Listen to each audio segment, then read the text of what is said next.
mbiru Cheikh Yérim ak ñoom Karim Xurum Xaax ak ñoom seen waaye mbiru Cheikh Yérim googu ginnaaw sunu jokkook Fou Malade yembul gis ngeen démb communiqué yi ci génn muy SYNPICS di convention des jeunes reporters du Sénégal naka noonu CDEPS di mbootaay bi ëmb patron de presse yi génne nañ communiqué ñoom dañuy libération immédiate nanu bàyyi léegi Cheikh Yérim Seck ka jiite kuréel googu di CDEPS di Mamadou Ibra Kane mi moom yéenekaay bi di Stade ñu ngi lay nuyu. maa ngi lay fay Babacar. di la gërëm ci nangoo waxtaan ak ñun ci waxtu wi maaka laaj Ndiogou Diène bëgg nañu la laaj njëkk nu ngeen gisee ak pàttali la téye gi ñu téye Cheikh Yérim Seck di journaliste naan ko la nga wax keroog xibaar yi nga joxe foo ko taataane te loola loi moo ci protéger journaliste. waaw xam nga journaliste kenn mënu ko arrêter dans n'importe quelle condition. Journaliste boo ko arrêté rek nit ñi seen xel dafay teye ñu ne Sénégal gii kat boo moytuwul liberté de la presse amatu fi liberté d'expression amatu fi journaliste bu fekkee ne dafa def jéeya mun nañu sans ñu arrêté ko ñu traduire ko en justice mu am avocat juge bi laaj ko lu mu koy laaj mais jël nit rek ne ràpp ci kaso vraiment loolu Sénégal war na passé lii waaw loolu nag mooy wane que ñun suñu loi yi war nañ leen seetaat parce que loi yi nga xam ne dafa bëgg bu journaliste yëngatoo rek ñu dugal ko ci kaso donc loolu dañu bëgg bunda xatal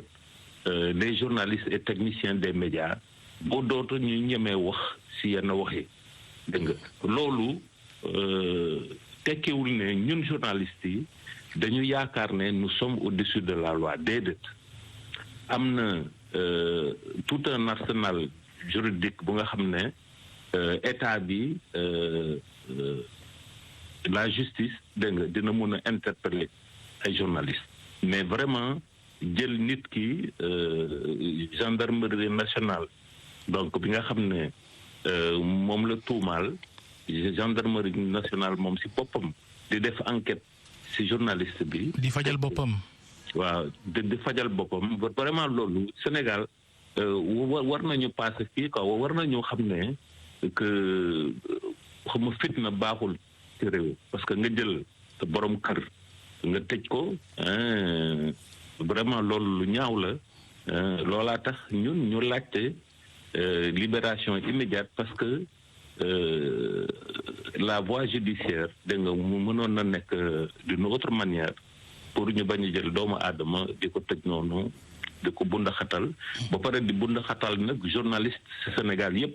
ak journaliste yi liggéey fii Sénégal parce que loolu lay tekki en réalité. waaw mais li xew est-ce que du reposer problème dépénalisation des délits de presse. parce que gis nañ ne doon nañ ko xeex waaye yéen mujj gi dafa mel ni gars yi dañoo bàyyi xeex boobu alors que tey jii li xew day war ne loolu noonu lu ëpp solo xëy na moo ëpp sax solo ay aide à la presse yi jur coow ak damay jël ak du ma jël loolu moo ëppoon solo. non xam nga problème bi xam nga boo leen fàttalikoo sous le président Abdoulaye Wade moom moo jëloon initiative. convoqué benn conférence nationale kooku mu ngi woon ci septembre 2009 léegi ñu ngi juin 2020 donc conférence nationale boobu bu mu amee de septembre 2009 à octobre 2010 ñu defar benn projet de code de la presse projet code de la presse boobu malheureusement la propre majorité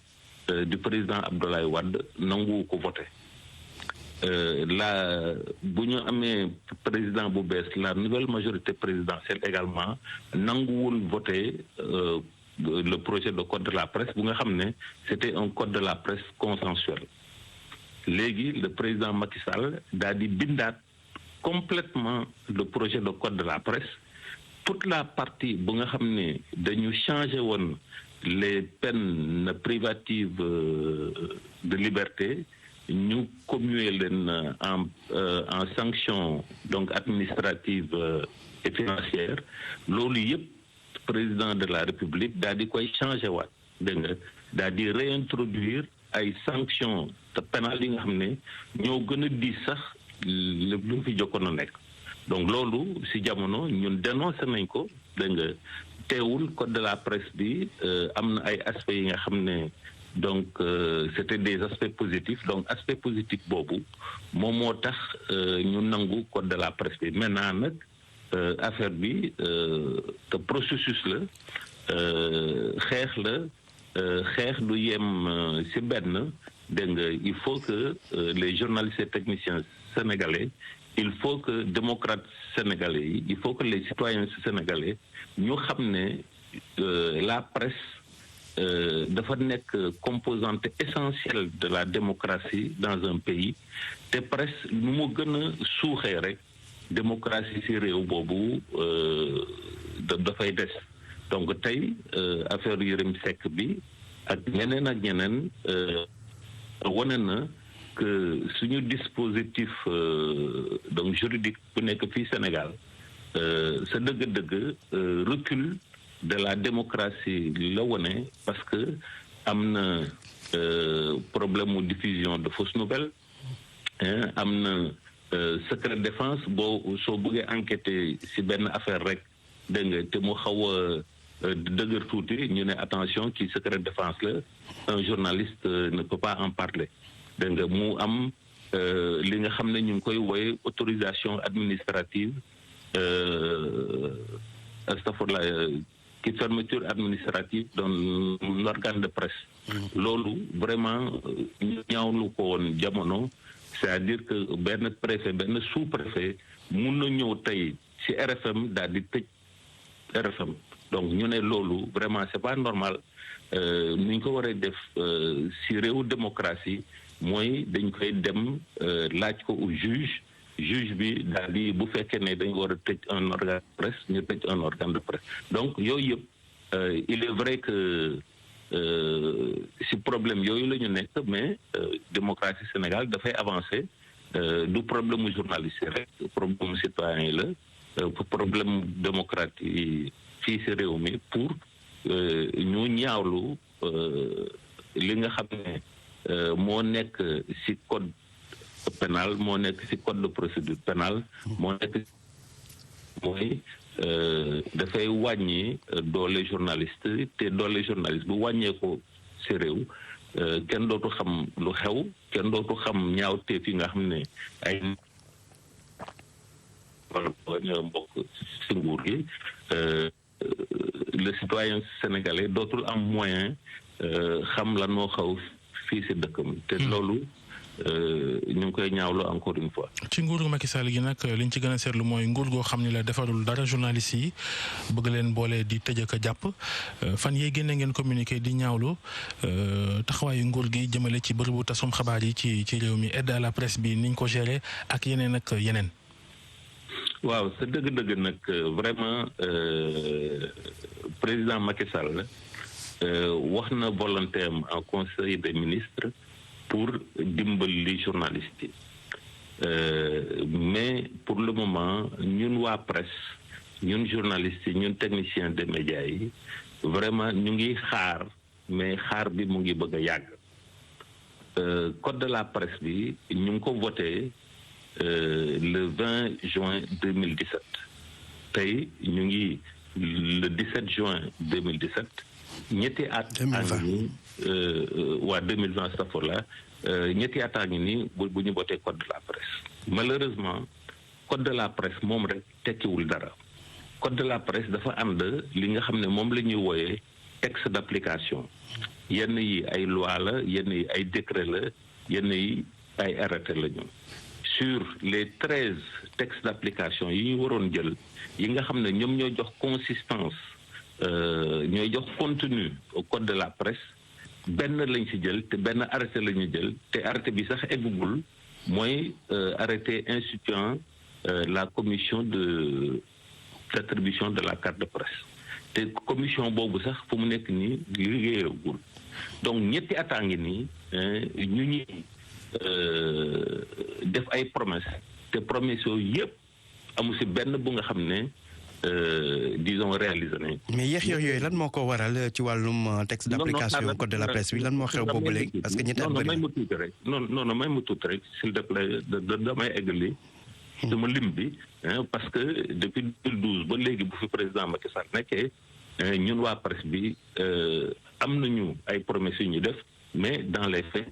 ñu def ñaareel bi ñu ne donc maison de la presse te président Abdoulaye Wade daal di ne man yéen journalistes yi seen revendication bi pour ngeen am une maison de la presse dina leen tabaxal maison de la presse bu nga xam ne moo dàq ci maison de la presse yu dàq te àddina bi la. Effectivement non seulement le président de la République Abdoulaye Wade daal di jël suufu état bi jox ko SYNPICS parce que SYNPICS moo fi nekkoon jamono boobu comme représentant des acteurs des médias mu jox ko titre foncier actuellement fu maison de la presse nekk titre foncier la bu nga xam ne acteurs des médias yi ñoo ko moom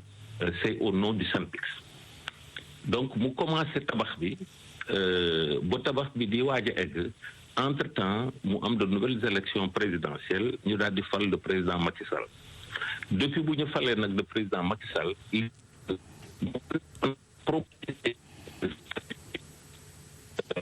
le régime actuel. réseau bi xam naa Mamadou bu ñu wëlbatikoo tuuti rek mu gën a yemb. mu ngi noonu bismillah. waaw donc dama ne actuellement maison de la presse li nga xam ne c'est la maison des journalistes et des techniciens des médias le gouvernement de Macky Sall daf ko jël daal di koy aakimoo jaay doole les journalistes ba léegi amul aucune organisation des médias aucun acteur des médias ba nga xam ne moom moo jiite la maison de la presse donc dafa am maison bu nga xam ne journalistes yi ñoo ko moom ñu dàq leen kooku nag c'est une première dans le monde dans aucun pays du monde dégg nga la maison de la presse n'est gérée par l'État